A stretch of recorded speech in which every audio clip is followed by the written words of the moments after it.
Bana jugu minani ko Ebola Manyo sila mfenye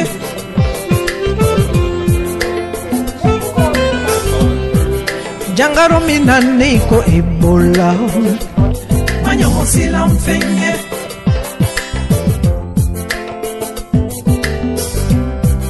Bonen minani ko Ebola Manyo sila mfenye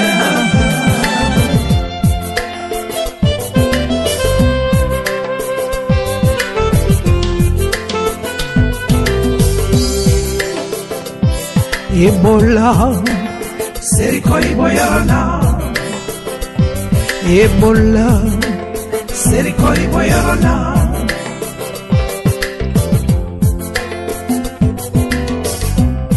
Bana jugu minani ko Ebola, manyo sila mfenye.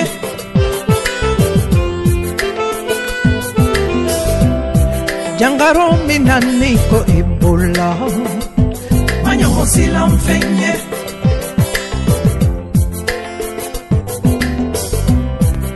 Bone minani ko Ebola Manyo sila mfenye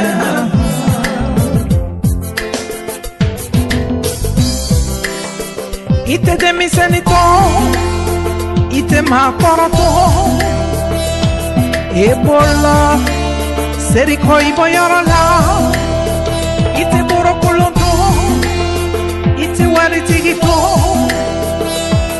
Ebola Seriko iboyarala Bana jugu minani ko Ebola Manyo sila mfenye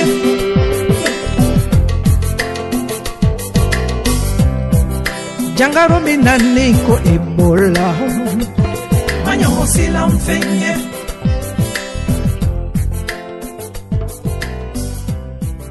Bone minani ko Ebola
Manyayo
in masses while the world watches and the media shows with no remorse. Please, do not let the media fool you, because to them, news is all it reads.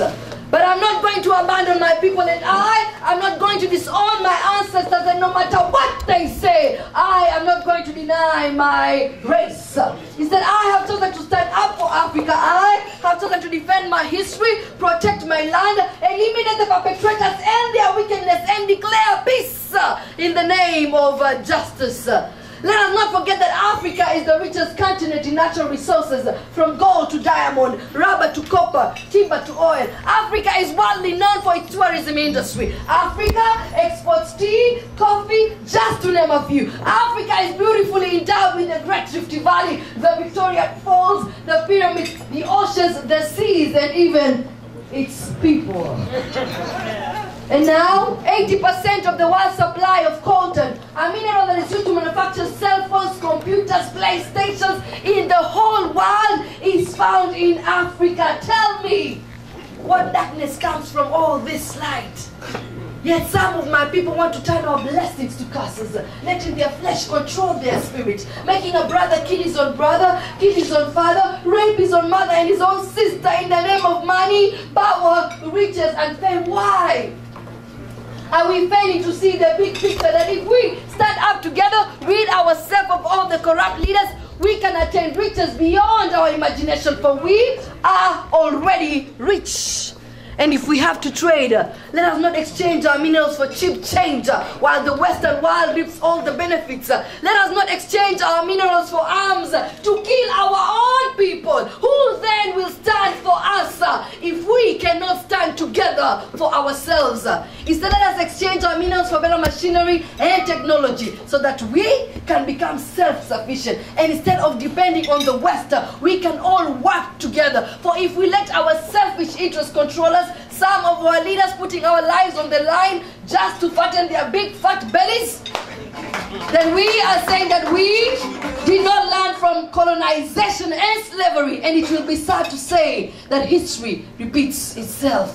Why are we helping to build other nations and continents while we watch Mother Africa crumble and fall? I am crying for revolution, and I'm searching for followers, and I am looking for peacemakers. And until the world says that there shall be no more blood, no more rape, no more poverty on my diamonds, no more blood, no more rape, no more poverty on my gold, no more blood, no more rape, no more poverty in my oil, and no more blood, no more rape, no more poverty on my cell phone. We as a people need to stand up together and defend what is ours, fight for what is ours, own what is ours in peace and not in war.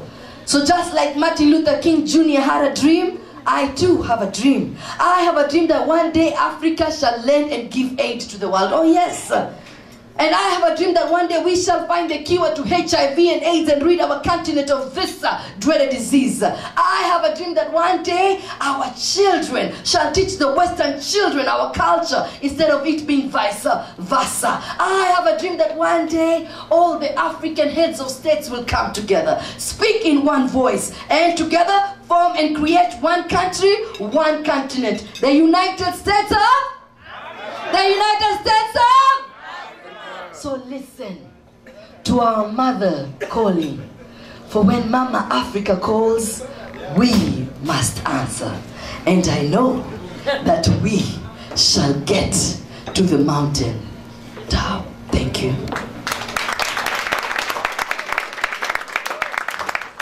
All right, thank you, Anna.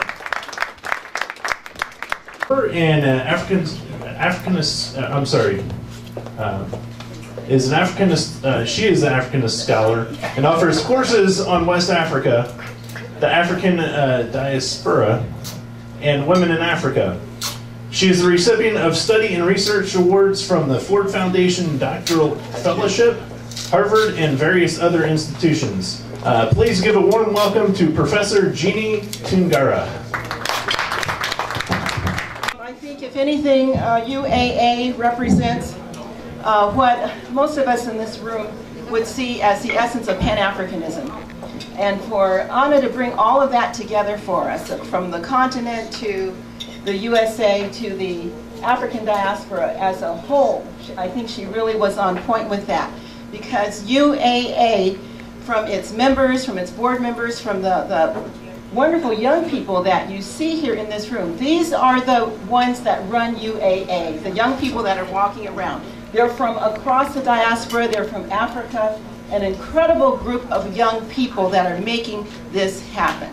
So let's give a round of applause for them. There'll be more about them later. But let's congratulate our wonderful group of international youth that are really at the core of UAA under the leadership of Bintu Jomande and Victor Folaya.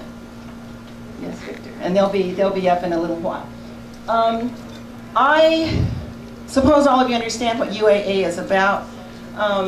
This is Bintu's brainchild. She saw the need to take assistance to the children farmers, the children that are in the cocoa farms in West Africa, and so far their efforts have focused on Cote d'Ivoire. So UAA has been raising money, and this is one of the major fundraisers of the year, to assist these children with school supplies, with backpacks, and other supplies to improve their lives. They also have the Christmas program where they take Christmas gifts to these children. I mean, we still use the term Christmas gifts. I mean, whether they're Muslim children or whatever they are, everybody celebrates this December time of the year where gifts are exchanged. And so in order to help these children to know what Christmas is, because they are so impoverished, then this was Bintu's brainchild to offer these Christmas gifts to these children. There's a third leg to this program for UAA, and that is an awareness about violence against women. And so UAA tries to have programs in country where they sensitize people to the issues of violence against women, spousal abuse and such. So those are the three main programs that your presence here tonight will support. So far, most of the programs have been in Cote d'Ivoire, but the organization is branching out and attempting to reach out to other countries. We also want to thank our sponsor. We have, I know that someone's going to do this formally in a little while, but if they're here, I would like to acknowledge them. We have a local company that does chocolates that is supporting us also tonight. So let's give a round of applause for that group. And you'll learn more about them and how we can also support their business so that they can continue to engage in this kind of outreach to programs like this. Make mine short. You can see there's a long list of people who have to speak. But once again, I want to welcome all of you here and hope you'll enjoy the evening. And I hope that you will continue to keep UAA in your minds and in your hearts, and understand that the effort is largely to help the wonderful children of Africa to respond to their needs and to bring some joy. Okay, and let me wish you all a joyous December as well.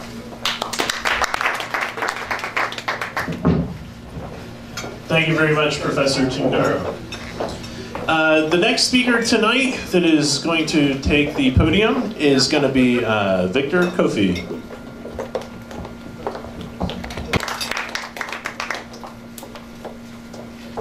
Hello. All right. My name is Priyanka, and I'm here with Kofi and Victor, and we both represent, or all of us represent, the UA volunteer team. And all of us represent the UA volunteer team, and we all came together because we wanted to see change in Africa and others. Thank you. And especially the children and the youth. And as youth ourselves, not too long ago, we know what it feels like to be able to get that access to an education, to be able to give back to our communities. So without further ado, my name is Priyanka Suryo, and I'm going to introduce the Christmas Wishes program. The Christmas Wishes program is something that's very unique, where we're able to actually go and provide gifts to children who are orphans or who are victims of war or other travesties or in impoverished communities. And this gala actually helps to raise funds for providing those children with the hope of Christmas and something they wouldn't normally get. In addition to that, we also are able to provide them with hygienic items like soaps and lotions and things that they'll be able to use throughout the entire year. So this Christmas Wishes doesn't just happen on one day. It ends up giving them hope for the entire year to come. So thank you again for being here and for your donations tonight. My name is Kofi Sechi Jr. I joined the UAA team a few months ago, and one thing that really stood out to me, and I can sum it up in one word, and that is commitment. Just looking from the leadership to the entire volunteer team, everybody is committed to achieving its goal of just eradicating some of these causes that are going on in Africa, from the children in poverty to what I'm going to speak about here, which is the AWARE program, which coincides with women that are really having to. They really need somebody to help them out in a lot of these countries. We're very blessed and we're very lucky to be in a country where we have all the access that we need, so long as we do look for that access. A lot of people in some of those countries, we're speaking specifically to Cote d'Ivoire, don't have that access and don't have somebody to speak for them. We are those voices here, and that's what we are asking everybody here to contribute to, is to lend a voice to those that aren't able to speak for themselves. The AWARE program, which is Africans waging pretty much a war against violence against women, speaks to not only female genital mutilation, but also domestic abuse. One fact that I can lay to you all right now is that 40% of men in Africa believe that spousal abuse is okay. The bigger problem is that 60% of women believe that that is okay. And that's something that we need to change. And that's something that the AWARE program is looking to do. Change that whole mindset, change that whole mentality, and we are here to hopefully bring about that change. Thank you.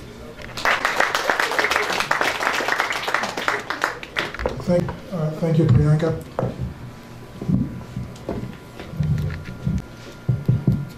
My name is Victor Fonaya, and I am responsible for the school supplies program. And I'll just, can I tell you something?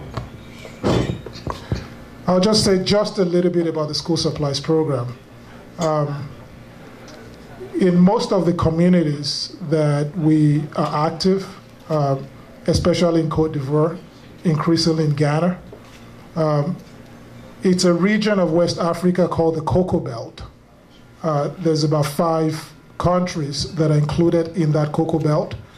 We're looking at Cote d'Ivoire, Ghana, Nigeria, Cameroon, and Guinea. Between those 5 countries, produce about 70% of world cocoa production. There's a key problem that is associated with the cocoa farming in that region, which has been the subject of a lot of efforts over the last several decades to try to fix. This is the problem of child labor on these cocoa farms. Now, this is not something peculiar to the Cocoa Belt. As a matter of fact, the International Labour Organization estimates that across the world, there's about 168 million children between the ages of 4 and 17 that are being used as child labor all across the planet. So we're talking about 168 million children. Most of them never ever get to go to school. Some of the things that our kids in the developed sector take for granted. And these are complicated problems. There's no villains here. These are structural problems that are not easy to just snap your finger and make them disappear overnight. So rather than point fingers, what we want to do is to address the problem directly by getting the children educated. So we're working with partners, we're working with several stakeholders. So here tonight we have private companies that are committed to trying to deal with this problem at its root in terms of giving some of these communities the capacity to develop themselves from inside out. We're being hosted today by, thankfully, by the ambassador from Cote d'Ivoire. And the government of Cote d'Ivoire, as the ambassador will mention, has been at the very forefront of this fight. We're partnering with the organizations like the World Cocoa Foundation, the International Cocoa Initiative. But this is a huge problem across West Africa. There's about 2 million of these children between the ages of 4 and 17 across these 5 countries. So what we do with the school supplies program is we identify the children on the cocoa farms. We work with the cooperatives, we work with the school districts. We get these children out of the farms, get them into schools, and then provide an entire year of school supplies for them to address the real constraint that keeps their parents from sending them to school in the first place, which is the fact that they cannot afford to buy the uniforms and the shoes and the school supplies and all whatnot. So it's not an easy problem, but we've had a few pilot projects that have been very successful. Part of the proceeds of this night's event will help us fund the school supplies program for next year. So our hope, our pilot project, we're able to get about 200 children out in the village of Koro. We provided them with school supplies. That program went very well. We're hoping to expand that to 500 children in 2015. So part of the support that we're going to get, in addition to funding the gift for the children, will also go towards buying school supplies for these kids. It's going to be a long road. It's not going to be very easy. We're building partnerships wherever we can partner with people. And it takes concerned individuals like yourselves to help us make others aware, to put the pressure where the pressure needs to go. So we want to thank you for being here tonight. Have a wonderful evening. And I'm going to hand it over to Priyanka, who has one more thing to add. Also wanted to add that something new that we've recently taken on, especially, and something we feel privileged that we're able to help out with, is that part of the proceeds from tonight's gala will actually go towards combating Ebola in West Africa. So, you know, none of us are not aware of the travesty that's going on there, but, you know, it's affecting the Ivory Coast, not necessarily through an epidemic, but more so through trade. So, you know, companies are afraid to trade over there, and that's affecting people who are working, which is affecting, again, the children who would be able to go to school. So part of our proceeds are going to go to make sure that we can keep Ebola out of the Ivory Coast and then continue our efforts in West Africa. Thank you all very much. The next person to take the podium is a board member and strategic officer and economics, business, and public administration. He has 25 years of experience in consulting, project management, and senior management. Please give a warm welcome to Dr. Lee Barrett. I first want to say thank you, deep thank you to Your Excellency, Ambassador Douadou. Your support of this organization, your leadership in West Africa, especially in Cote d'Ivoire, has been immensely a profound effect on this organization and for the mission that this organization puts forward. So thank you again. Please give a round of applause. My sincere thanks to my other board members, and I would like for them to stand and be acknowledged. Board members?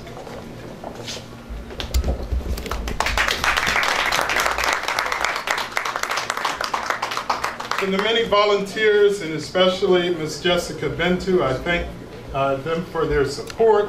But most importantly, I want to acknowledge some very, very special guests. And that is all of you here today. Your presence here today, your support, is the reason why this organization exists. I pledge and I plead with you to continue your support of this organization so that it might reach its mission to helping women and children in West Africa. Thank you again.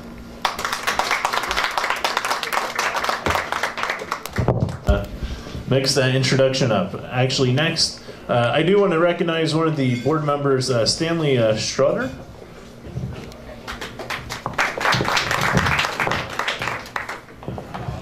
Thank you very much. I just want to recognize a few people that have been important to me in my career, my whole notion of who I am as a black person. And the first one I want to introduce you to is the son of the great Marcus Mosiah Garvey, Dr. Julius Garvey. Please, Julius, stand up.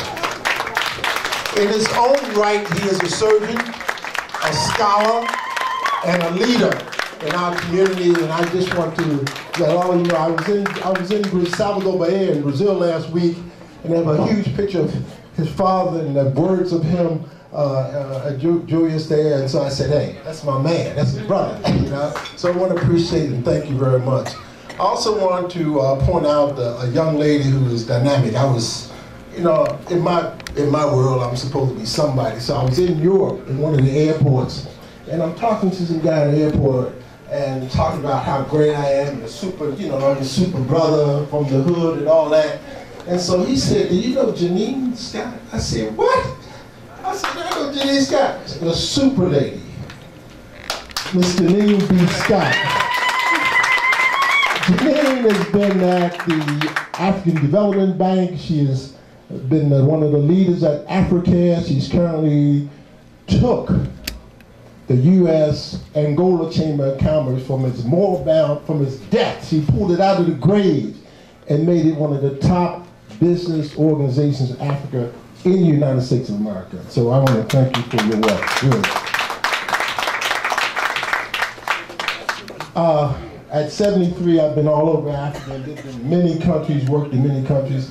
But the first country I ever worked in and lived in for a great guy who, I need y'all to give him a hand, the late, great Reverend Leon Sullivan. OIC International, some of you may have worked with him in IFEST. I had the pleasure and honor of working with him since 1976, and then continued to work with his kids. So the first country he sent me to was Togo. From 1976 to 79, I lived in Togo, and I want to introduce you to their great ambassador here, the ambassador from the Republic of Togo. Please, Ambassador, stand up. Great brother. So, I can't leave without saying this. One more thing. Mohammed Sessi. Mohammed, are you here? Mohammed. Warriors who came from Cote d'Ivoire, that came to the United States, that think he could do everything.